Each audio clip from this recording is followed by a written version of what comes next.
హల్లెలూయా, హల్లెలూయా, హల్లెలూయా. నిజంగా మీ అందరికీ 7 మాటలు చెప్పిన వారికి ప్రత్యేకమైన వందనాలు. దేవునికి స్తోత్రం. సంతోషంగా ఉన్న వాళ్ళు హల్లెలూయా చెప్పండి. హల్లెలూయా, హల్లెలూయా. దుఃఖంతో ఉన్న వాళ్ళు హల్లెలూయా చెప్పండి.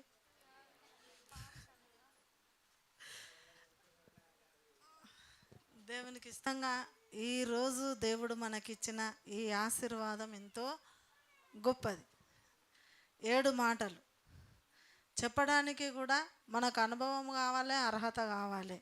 ఆ ఒక్క మాట వివరించే అంత అర్హత నిజానికి మనకు లేదు, ఎవరికి లేదు. దేవునికి స్తోత్రం. ఎందుకంటే ఆ సర్వాంతర్యామిని ఏమని వర్ణించగలం మనం? ఆ సర్వలోక నాథుడిని ఏమని వర్ణించగలం? ఏం చేసినా తక్కువే. దేవునికి స్తోత్రం కలుగును గాక. ప్రసంగం చేస్తుందని అనుకోకుండా ఈ సంఘానికి ఒక ఆత్మీయ తల్లిని గనుక ఒక 2-3 మాటలు మీకు విన్నవించుకుంటా. ఎందుకంటే అందరు ఫాస్టింగ్ ఉన్నారు. హల్లెలూయా, అందరు ఫాస్టింగ్ ఉన్నారు కనుక ఎవరన్నా ఒక్కరు తప్పకుండా మారుతారు. దేవునికి స్తోత్రం. దేవుడు తప్పకుండా కార్యం చేస్తాడు అన్న ఒక చిన్న ఆశతోనే నా మనసు ప్రేరేపణ వచ్చి నేను చెప్తున్నా ఒక చిన్న మాట. ఫస్ట్ మాట, తండ్రి వీరేమి చేయుచున్నారో వీరు ఎరగరు గనక దయతో వీరిని క్షమించమని చెప్పిండు దేవుడు. నిజం చెప్తున్నా. ఇప్పుడు చెప్పండి, ఎంతమంది మీరు మీ శత్రువులను ప్రేమించిండ్లు? మీకు శత్రువు అయిన వారిని ఎంతమంది క్షమించిండ్లు? చెప్పాలి. మనసులో లేకుండా నేను నా శత్రువును ప్రేమించిన అన్న వాళ్ళు పరిశుద్ధాత్మ దేవుడు సింహాసనం మీద కూర్చుండి మీ హస్తంలో చూస్తున్నాడు. ధైర్యం కొద్ది చేతులు లేవట్టి చెప్పండి. హల్లెలూయా. నీ ప్రాణము పోయే సైతము నిన్ను బాధ పెట్టిన వారిని నువ్వు క్షమించినప్పుడే ఈ మాటకు ఒక అర్థం అనేది వస్తుంది. అవునా కాదా? ఈ మాటకు ఒక అర్థం అనేది వస్తుంది. ఆడ ప్రాణం పోతున్నది, ప్రాణం తీస్తున్నారు. బాగా వినండి. ఏడిసి అంగలారుస్తున్నారు అక్కడ ప్రజలు. ప్రాణం పోతున్నది, ప్రాణం తీస్తున్నారు. తన అంగిని చీట్లు వేసి పంచుకుంటున్నారు. ఇంకా హేళన చేస్తున్నారు, మేకులు కొడుతున్నారు, కొరడ దెబ్బలు కొడుతున్నారు, మాంసపు ముద్దలు కనబడుతున్నాయి. అక్కడ ఒక మాట ఏమంటున్నాడంటే, తండ్రి వీరేమి చేయుచున్నారో వీరికి తెలియదు కనుక దయతో వీరిని క్షమించండి. బిడలారా, నీ మనస్సును ఎవరైతే బాధ పెట్టిందో వారిని నిజంగా నువ్వు క్షమించినట్లయితే ఈ వాక్యము నీలో నెరవేరుతుంది ఇప్పుడే. దేవునికి స్తోత్రం కలుగును గాక. హల్లెలూయా. క్షమించే మనసు ప్రతి ఒక్క క్రైస్తవులకు ఉండాలి, ప్రతి ఒక్కరికి ఉండాలి. ఆ క్షమించే మనసు లేకపోతే నిజంగా మనం క్రైస్తవులం కాము. అసలు ఆ పేరు పెట్టుకున్నాడు కూడా వ్యర్థమే. దేవునికి స్తోత్రం. ఒక చెంప కొడితే ఇంకొక చెంప చూపించే వాళ్ళము అయి ఉండాలి, మనసు గల్ల వాళ్ళమై ఉండాలి, మనిషిని ప్రేమించే మనస్తత్వం గల్ల వారమై ఉండాలి. దేవునికి స్తోత్రం కలుగును గాక. ఫస్ట్ మాట ఇది. ఆ మనసు మనందరికీ రావాలని జీవం గల దేవుణ్ణి మనసారా కోరుకుంటున్నాం. రెండో మాట, దేవునికి స్తోత్రం, దొంగను క్షమించిండు దేవుడు. అర్థమవుతుందా? దొంగను క్షమించిండు. నేడు నీవు నాతో కూడా పరదేశిలో ఉందువు. ఎందుకు? ఆ దొంగలో పశ్చాత్తాపం అనేది కనిపించింది. పశ్చాత్తాపం అనేది ఆ దొంగలో కనిపించింది. ఎందుకు? తను దొంగతనం చేసేవాడే, అన్యాయంగా దోపిడీ చేసేవాడే, దొంగతనంగా దోపిడీ సొమ్మును అంతా దోచుకునేవాడే. కానీ అక్కడికి వచ్చిన తర్వాత తనలో ఒక పశ్చాత్తాపం మొదలైంది. ఎలా అంటే, దేవునికి స్తోత్రం, అరే మనము నిజంగా దొంగతనం చేసినందుకు ఈ శిక్ష అనుభవించే వారమే, కానీ ఈయనలో ఏ లోపము లేదు. అర్థమవుతుందా?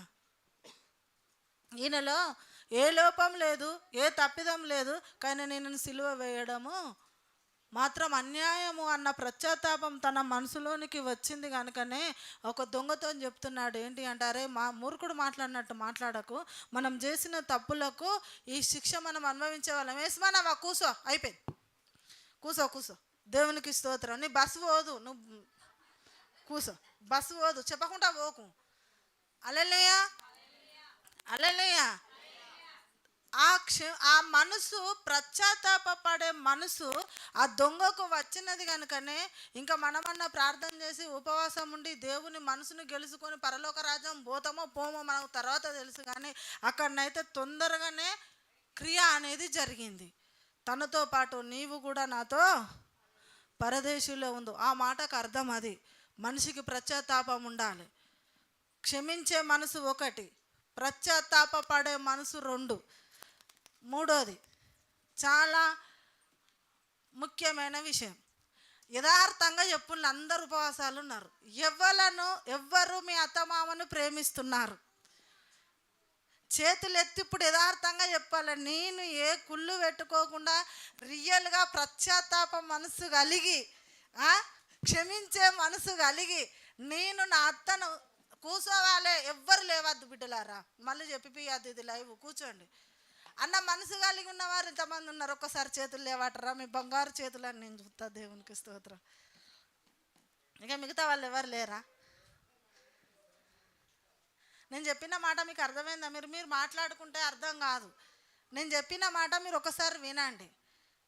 క్షమాపణ హృదయము కలిగి ఉండి పశ్చాత్తాపము కలిగి ఉన్నారు ఇప్పటి వరకు, ఓకే, పర్వాలేదు. మూడో మాటగా నేను చెప్తున్నా, ఎవ్వరు మీ అత్తమామనైతే ప్రేమిస్తున్నారో, మీ మనసులో నిజంగా నన్ను ఎంత బాధ పెట్టినా, హృదయానికి గుచ్చి గుచ్చి చంపినా కానీ నేను నా అత్తన్న మామని ఇష్టపడుతున్నా అన్న వాళ్ళు ఒకసారి చేతులు పైకెత్తండి.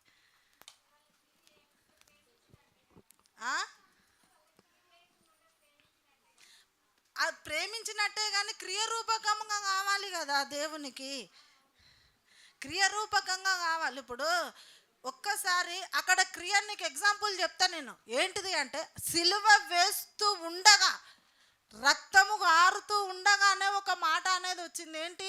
తండ్రి, వీరు ఏం చేయుచున్నారో వీరు ఎరుగరు కనుక దయతో వీరిని క్షమించండి. క్రియ జరుగుతున్నది అక్కడ. దేవునికి స్తోత్రం.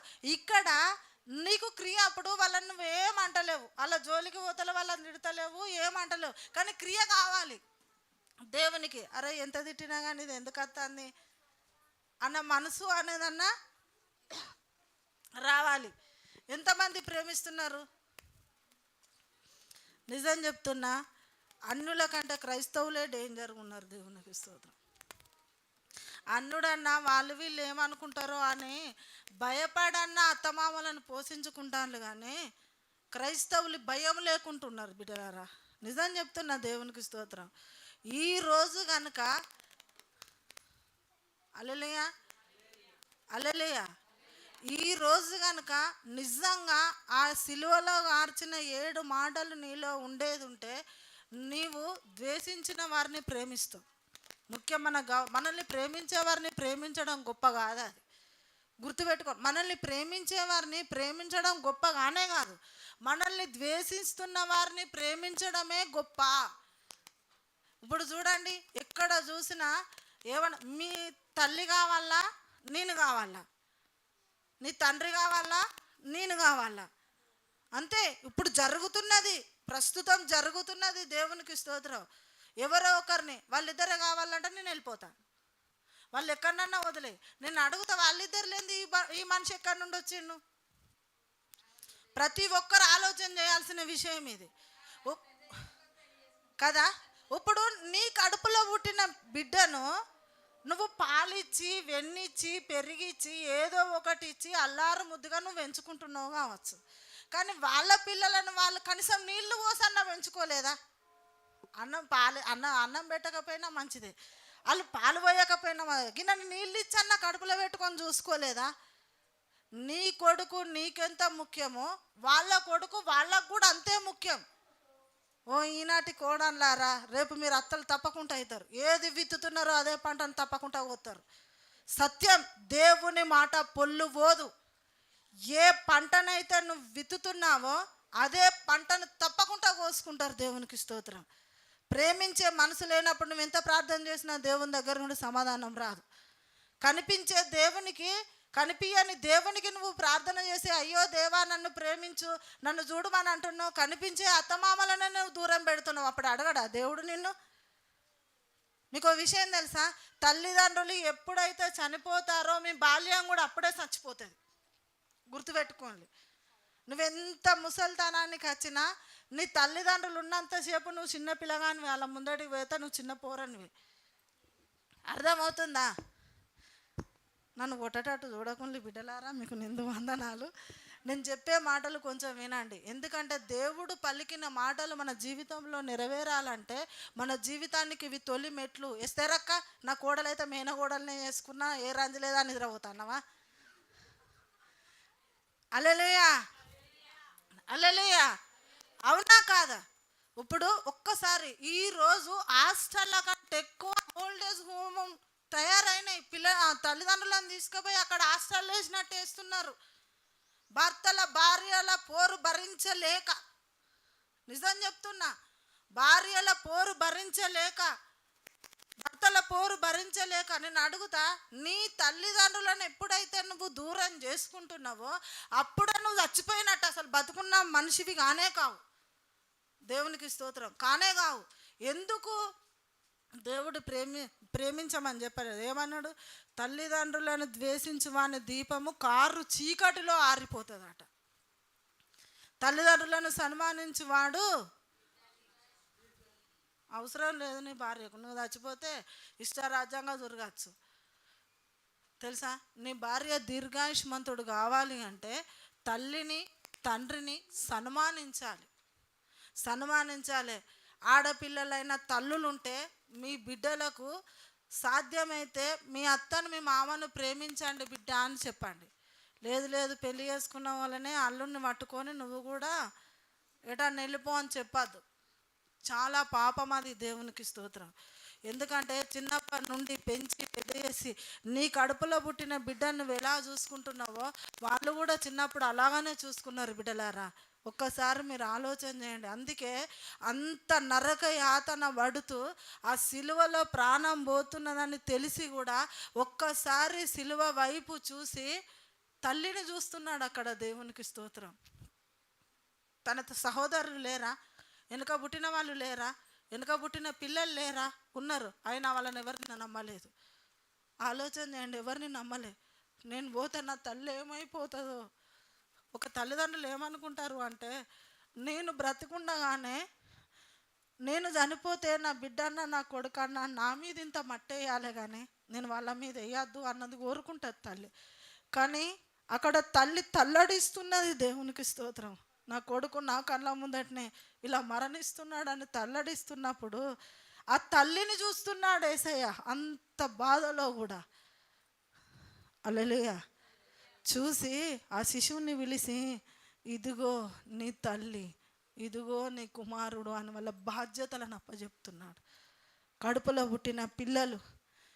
పుట్టిన పిల్లలు దేవునికి స్తోత్రం. ఈరోజు తల్లిదండ్రులను కొడుతున్నారు పింఛనియ్యకపోతే, హింసిస్తున్నారు, బాధలు పెడుతున్నారు. దేవునికి స్తోత్రం. అది నీకు క్షేమం కాదు, క్షేమం కానే కాదు బిడ్డలారా. ఒక్కసారి మీరు ఆలోచన చేయండి. వాళ్ళు లేనిది నేను ఎక్కడి నుండి వచ్చినా ఈ ప్రతి కోడలు అనుకోవాలి. నేను అడుగుతా, అసలు కొడుకులతో పని లేదు. దేవునికి స్తోత్రం. నిజం చెప్తున్నా, కొడుకులతో పని లేదు. వ్యవస్థ అంతా నీ చేతిలో ఉంటుంది కదా, కోడలు చేతిలో ఉంటుంది కదా. పెట్టాలంటే కోడలే కదా. కొడుకుతో ఏం పని? తల్లికి పెడతా అంటే ఏ కొడుకైనా అద్దంటారా? ఎవరు అద్దన్నారు. కానీ కోడళ్ళైనా మీరు, మీలో వాక్యం ఉండాలన్నా, పరిశుద్ధాత్మ దేవుడు మీ మాట వినాలన్నా, పరిశుద్ధాత్మ దేవుడు మీ ప్రార్థన వినాలన్నా మీరు చేయవలసింది ఏంటిదంటే వాక్యానుసారంగా జీవించడమే చేయాలి. దేవునికి స్తోత్రం. అప్పుడు అంటాడు ఆయన, దేవుడు నిన్ను పిలిచి అప్పుడు అంటాడు, నాకు ఇష్టమైన కుమార్తె అని పిలుస్తాడు. కొంతమంది మూర్ఖులు కొడుకులు ఉంటారు. దేవునికి స్తోత్రం. పెట్టద్దు అంటారు. ఎందుకు పెట్టద్దు? మూర్ఖులే వాళ్ళు ఎందుకు పనికిరానోళ్ళే. కానీ నీ బాధ్యత ఏంటి? వాళ్ళని అరుచుకోవడమే నీ బాధ్యత. దేవునికి స్తోత్రం. నేను దీర్ఘాయుష్మంతుడిని కావడానికే వాళ్ళ నేను ప్రేమిస్తున్నా అని చెప్పడమే నీ బాధ్యత. అంతేగాని ఎగబడి తిట్టుడు, ఎగబడి అంటే ఒక మాట అంటారు, తప్పేమున్నది? తప్పేమున్నది? నేను అడుగుతాను. నీ తల్లి అంటే నువ్వు పడలేదా చిన్నప్పుడు? ఒకళ్ళు ఒక మాట అంటే అస్సలు పడరు. పడితే ఏమవుతుంది? ఇక్కడ నువ్వే దేవుడు అని పిలిచిన వాళ్ళంతా సిలువ వేయమన్నారు. అక్కడ బాగా ఆలోచన చేయండి. అయ్యా నువ్వు తప్పితే, నువ్వు లేకపోతే మేము లేము. అర్థమవుతుందా మీ అందరికీ? అర్థమవుతుందా మీ అందరికీ? దేవునికి స్తోత్రం. నువ్వు తప్ప మాకు వేరొక దేవుడు లేడు, నువ్వే దేవుడో, నువ్వు రోగాలను స్వస్థపరిచినావు అని చెప్పి గొప్ప చేసిన వాళ్ళే ఈయన మాకు అద్దు అని ఒక దొంగ కోసం సిలువ వేయమని చెప్పింది అక్కడ. ఆలోచన చేయండి బిడ్డలారా. అంత చెప్పిన మనుషులే అన్ని మాటలు మాట్లాడుతున్న యేసుప్రభు ఎలా భరించిండో, భరించడానికే వచ్చావు ఈ లోకంలోనికి. నీ క్రియలు నీ పిల్లలు చూస్తారు, గుర్తుపెట్టుకో. నీ ప్రవర్తన నీ పిల్లలు చూస్తారు, గుర్తుపెట్టుకో. మా నానమ్మ ఎంత హింసించినా మా మమ్మీ దేవుని విషయంలో ఇలా ఉన్నది అని రేపు వాళ్ళు పెళ్లి చేసుకునే భార్యలకు సాక్షిగా నిలబడతారు. దేవునికి స్తోత్రం. అది కావాలి అంటే ముందు మీరు చేంజ్ కావాలి. దేవుని వాక్యం మీలో ఉండాలి, దేవుని ప్రసన్నత మీలో ఉండాలి. దేవునికి స్తోత్రం కలుగును.